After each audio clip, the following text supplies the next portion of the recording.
Vous ouvrez une page, vous écrivez. Et faites tout pour bien écrire votre page. Sinon, les jours où les idées tarissent, c'est-à-dire vous devez mettre un point final, c'est un autre qui va continuer à l'écrire. Dieu a fait cela ainsi. Je m'entends, mon petit moment de l'histoire, je voudrais que je puisse vivre ce temps proprement, sans conflit, dans l'intérêt de la communauté, et le reste, les autres viendront continuer en ajoutant sur ce que je fais, ou bien en corrigeant ce que j'ai commis comme erreur. Voilà l'essentiel pour moi. Honorable rapporteur Norbert Ezadi Egouma, vous êtes dans votre fief. Beaucoup de commentaires coulent autour de l'électrification de la cité d'Ariwara. Et entre-temps, certains poteaux tombent et des fois écrasent les étalages ou les petits produits installés par certains pour la vente. Quelle lecture faites-vous de cela? Merci beaucoup. Vous savez, ce projet d'électrification ne date pas aujourd'hui. Il s'agit des projets qui datent depuis la législature passée. Ma fin, je ne maîtrise pas très bien comment le projet a été négocié, mais en fait, vous et moi, nous avons vécu qu'il y avait des poteaux qui venaient de Bukavu, en transitant par l'Ouganda et déversés dans les milieux. Aujourd'hui, si les travaux n'ont pas abouti, pour moi, il y a deux choses. La première chose, c'est que il fallait arriver à identifier la personne qui avait initié le projet. La deuxième, c'est que il faut arriver à analyser ensemble comment les travaux de l'électrification avaient commencé. Et puis, quelle était la responsabilité de part et d'autre. Ce n'est pas que l'on puisse seulement condamner celui qui a amené le projet et qui l'a laissé en cours de chemin. Il faut aussi que nous condamnions, parce que nous sommes le premier bénéficiaire de ce projet. Il fallait que nous puissions l'approprier. Donc, quelque part, il y a eu quelque chose qui nous échappe, nous tous. Et alors, nous vivons aujourd'hui la conséquence. Je suis de ces gens qui voient plutôt de l'échec une pédagogie. Quand il y a un échec, il faut voir le côté positif pour l'améliorer. Aujourd'hui, l'échec est là. Que devons-nous faire? À mon arrivée le 24 à Aru, j'ai vu une équipe de SNEL qui est sur place à Aru.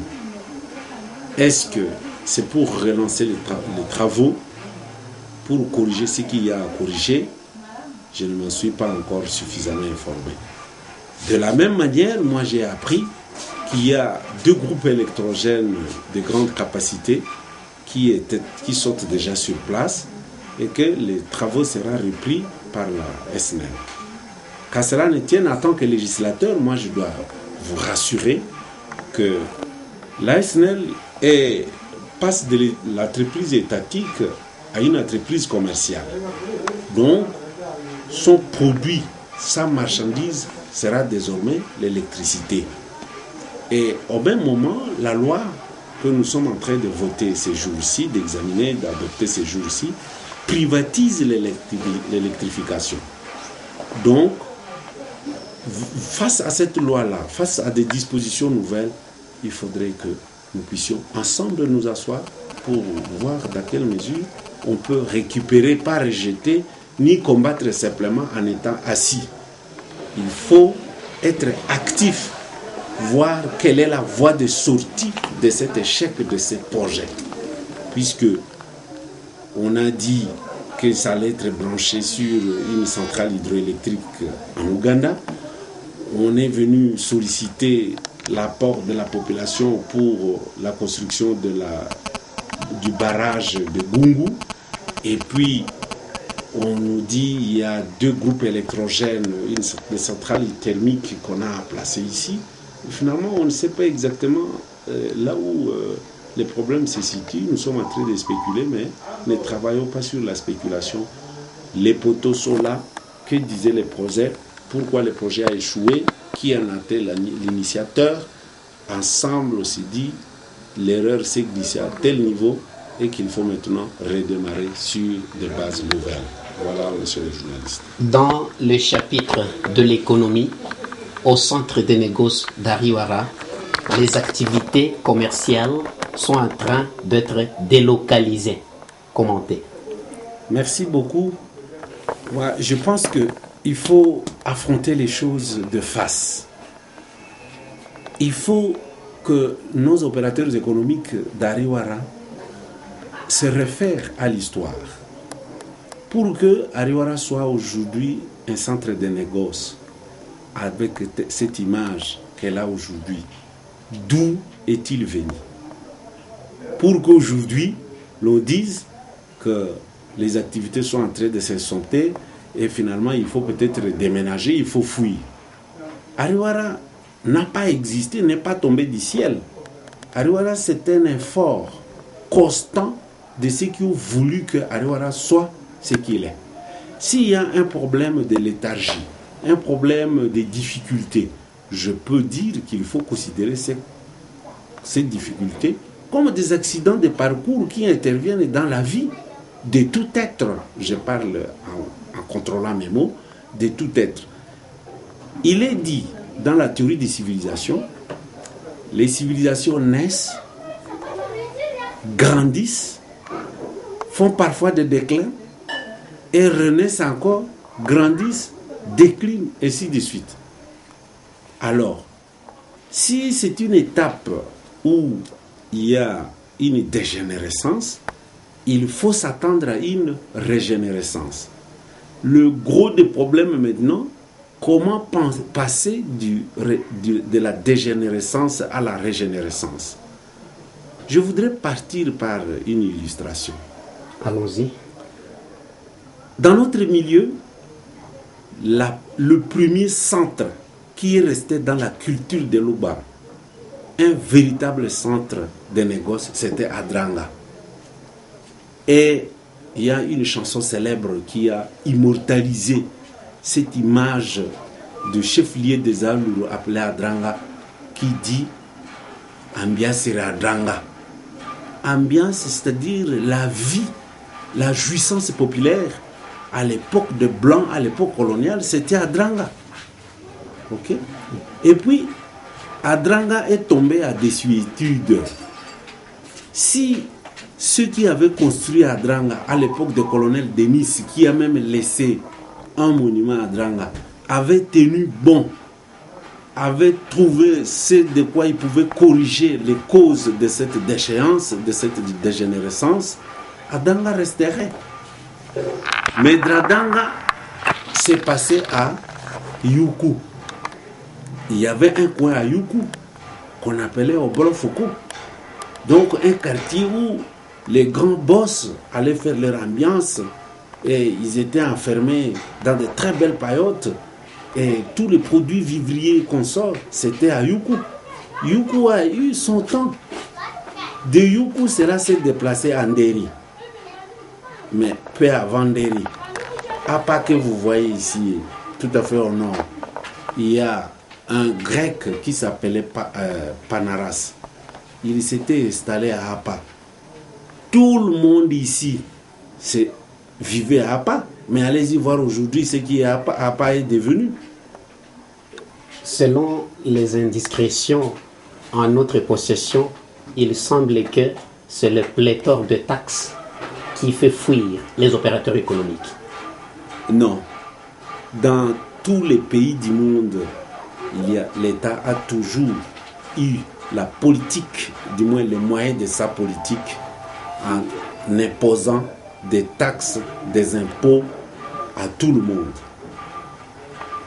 Néanmoins, c'est la manière de canaliser la mise en œuvre de ces taxes qui peut poser problème. Là, je n'en disconviens pas, tel que par exemple vous avez eu à suivre hier dans les discours de président, de vice-président, fait que réellement il y a 532, je pense, ou bien 532 Il parlait dans son discours de 532 pages, c'est-à-dire 5 régies financières, 2 je ne sais pas quoi, et puis autant, ce qui faisait le nombre total des taxes que l'opérateur économique doit payer. C'est bien triste. Dans la loi financière, il est dit trop de taxes tue la taxe. C'est vrai. Mais de l'autre côté, nous devons aussi avoir l'habitude de la culture fiscale. C'est-à-dire donner le moyen de la politique de l'État. Donc, sur ce point-là, le débat est bon pour les techniciens, mais à ce qui nous concerne, sincèrement, les pléthores de taxes existent. Il y en a qui ne sont pas nomenclaturés, qui sont fondés localement ici. C'est que nous devons plutôt ouvrir les yeux. Quelles sont les vraies taxes qui existent dans les livres de comptes du trésor public et que réellement l'opérateur économique doit payer. Les routes des dessertes agricoles qui doivent acheminer les produits du village vers le centre de négoce d'Ariwara sont pleines de nids de poules et de fois la paisible population qui s'organise avec les moyens de bord se heurte contre des petites barrières érigées à l'instar de champignons. Oui, c'est tout à fait la réalité du milieu. On dit généralement loin des yeux, loin du cœur. Je ne sais pas si le territoire d'Aru est une république à part. Mon frère journaliste, c'est scandaleux. C'est très scandaleux parce que je suis arrivé à Aru le 24 dans le mot de civilité que l'administrateur du territoire d'Aru m'a adressé. Il m'a dit il y a à peine 2 semaines que le comité de sécurité locale venait de se réunir et a pris la bonne et très bonne décision de pouvoir enlever toutes les barrières érigées à l'intérieur du territoire. Et très sincèrement, c'est génial, c'est aussi conforme à la loi.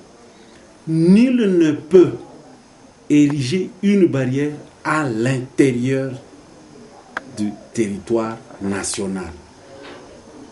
Sauf que cette barrière ne soit, si ce n'est qu'une barrière autorisée par la loi, pour traquer des bandits en cas d'état d'urgence, donc dans des situations, pendant des situations exceptionnelles. Et là, l'autorité, la permission, l'autorisation doit être requise auprès de l'autorité compétente. Ça, c'est la loi qui dit. Mais curieusement, en territoire d'Aru, on a vu un matin un service s'est levé, aller ériger sa barrière. J'ai félicité de vive voix l'administrateur du territoire pour cet état de choses. Mais nous devons réglementer, nous devons nous soumettre à nos lois que nous avons votées. Au moment où nous réalisons cet entretien avec vous, certains hommes en uniforme se sont installés au niveau des routes des dessertes agricoles pour assommer la population. Bon, je ne peux pas dire ils se sont érigés, mais il faut plutôt que je trouve l'occasion de requérir la situation pour en savoir est-ce qu'il y a une opportunité, une nécessité de placer une telle barrière, pourquoi, etc., etc. Vous savez, par exemple, dans la partie nord, nous venions de traverser une situation très délicate qui a fallu nous jeter dans les abîmes. Nous n'aurions pas réalisé ces points de presse, nous serions à débandage. Mais il s'est fait que les éléments de FARDC, les soldats, la police nationale, pour qui j'ai beaucoup de respect avec tout ce qu'ils viennent de faire au Nord Kivu et pour lesquels tout le monde, comme je l'ai dit ce jeudi-là, les appelle actuellement Elokoya Makasi, ont paré à cette situation, à des aires pareilles. Donc, ce que j'appellerais de terrain vulnérables, de zones sensibles, là, il faut que plutôt ces barrières soient renforcées, mais que la discipline militaire soit observée de strict. Laisser la paisible, travailler en complicité avec la population pour traquer justement tous ces bandits qui peuvent s'infiltrer dans la zone telle que je viens de le dire. Mais dans des coins, dans des zones qui n'ont pas de risques, pourquoi on le ferait? Plutôt, on laisserait les services techniques circuler vraiment librement auprès de la population pour tendre leurs oreilles, parler avec la population afin que la population dise est-ce que parmi elles, il y a des éléments nuisibles. Honorable, nous apprenons des sources concordantes que ces hommes-là se taillent le morceau pour fêter. Bon, si tel est le cas, vous avez les preuves, mais je n'en ai pas. Si tel est le cas, vous me donnez le temps de pouvoir enquêter. Je vais enquêter. J'ai aussi des éléments que je peux larguer. Je vais aussi aller vers eux pour que cette allégation que vous portez puisse être justifiée, en foi de quoi la loi agira. Je prendrai mes responsabilités. S'il faut quitter cet aspect pour aborder celui de la présence des élus dans leur fief, la population du centre de négoce d'Ariwara, du territoire d'Arou en général, se plaint du fait que beaucoup d'élus, beaucoup de députés de ce territoire, quand il soit vacances parlementaires, beaucoup refusent de regagner le fief, mais restent toujours à Kinshasa. Ben, vous posez là autrement la question, la deuxième question que vous aviez posée. Je m'étais refusé de répondre à cette question au seul motif que j'ai fait la politique par conviction. J'ai un objectif. C'est lui qui... Chacun donc a pris cette option politique par conviction. Lui aussi a un objectif qu'il poursuit. Si pour atteindre son objectif, il trouve qu'il peut facilement l'atteindre en restant à Kinshasa, bonne chance. Mais en ce qui me concerne, la loi dit qu'il faut 3 mois à Kinshasa, 3 mois de vacances. Et pendant les 3 mois de vacances, vous devez nécessairement produire un rapport de vacances qui répond toutes les doléances de la population. Le bureau de l'Assemblée nationale crée, par la trémise du rapporteur adjoint de l'Assemblée nationale, une commission temporaire pour centraliser ces rapports afin de transmettre ces rapports à l'exécutif pour élaborer le programme national, pour lever les options de projets de loi qui peuvent régir la vie de la communauté. Voilà, c'est tout un mécanisme. La descente à vacances parlementaires, ce n'est pas pour une simple villégiature. C'est soit pour la restitution de ce que l'on a fait pendant 3 mois à Kinshasa, soit pour prendre contact avec la base afin de recueillir leurs doléances et transmettre ces doléances sous forme de rapports de vacances afin que des lois, des dispositions pratiques soient prises. Honorable rapporteur Norbert Ezadi Egouma, vous êtes prêt à financer le pot cassé avec cela? Non. Moi, je ne vais pas faire les sacerdoces avec mes collègues. Je pense que vous, plutôt qui détenez le pouvoir, vous pouviez les interpeller, les leur savoir. Quant à moi, adressez-vous à ce qui me par rapport à ce qui me concerne. Une frange de la population m'avait fait confiance pour que je fasse partie des 5. Alors, j'ai des défauts, j'ai peut-être aussi des succès,